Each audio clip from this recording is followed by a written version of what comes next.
জয় নিতাই, জয় গৌর, জয় রাধা ব্রজমোহন। নিতাই চাঁদের অশেষ কৃপা। আশা করছি তোমরা সকলে সবাই খুব ভালো আছো। আমরা গুরু গোবিন্দের কৃপায় ভালোই আছি। তো চৈতন্য নাথের এটা পদাবলী 64 মহন্ত কালকে, তো তাই ভোগের সব আসন হচ্ছে। আমি সায়ন আর হচ্ছে মন্টু মিলে আসন করছে। ওইদিকে মালপোয়া, লুচি ফুচি, এটা ভাবছি হচ্ছে বিস্ময় প্রকাশ মিলে আর অনন্ত রাতের আমাদের সেবা বসে করছে। তো ওই দিন আসন দর্শন করে প্রসাদকে রাত্রে ঘুমিয়ে পড়েছি। তারপর ভোরবেলা উঠে ভগবানের মঙ্গলা হয়েছে, অর্চন হয়েছে। ওইদিকে ভোগও লেগে আছে মধ্যাহ্নে সোজাসুজি, কারণ ব্যস্ততার জন্য আর তোমাদের ভিডিও শেয়ার করতে পারিনি। একেবারেই ভোগারতি দর্শন হবে মধ্যাহ্ন করে। ভোগারতি কীর্তন করছি আমি। একেবারে ভোগারতি ভোগ দর্শন করবে সকলেই। প্রচুর ভক্তবৃন্দ হয়েছে, প্রচুর। আর প্রায় 2000 রুপির উপরে লোক প্রসাদ পেয়েছে বাইরে ভক্তবৃন্দরা। গ্রামবাসীদের তো আলাদাই হয়। এই হচ্ছে আরতি দর্শন করে সকলে।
এদিকে সকালে মিলে প্রসাদ পেতে বসে গেছি। খুব আনন্দ করে ভোগ রাগ হয়ে যাওয়ার পরে আর প্রসাদগুলো এনে এখানে এই ঘরে রাখা হয়েছে, সবাইকে দিচ্ছে তারা।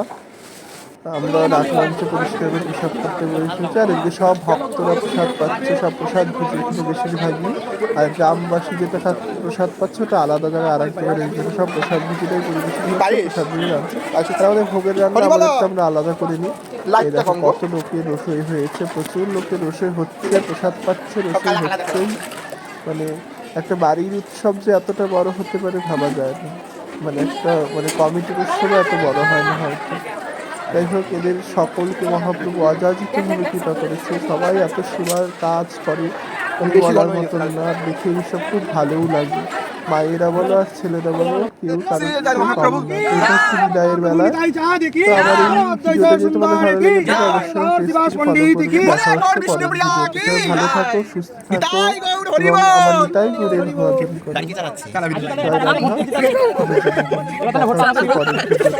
অবশ্যই সবাই ফলো করবে আর ভালোভাবে কমেন্ট করবে আমাদের সবাই মিলে থাকলে সব করে নাম ভালো থাকে।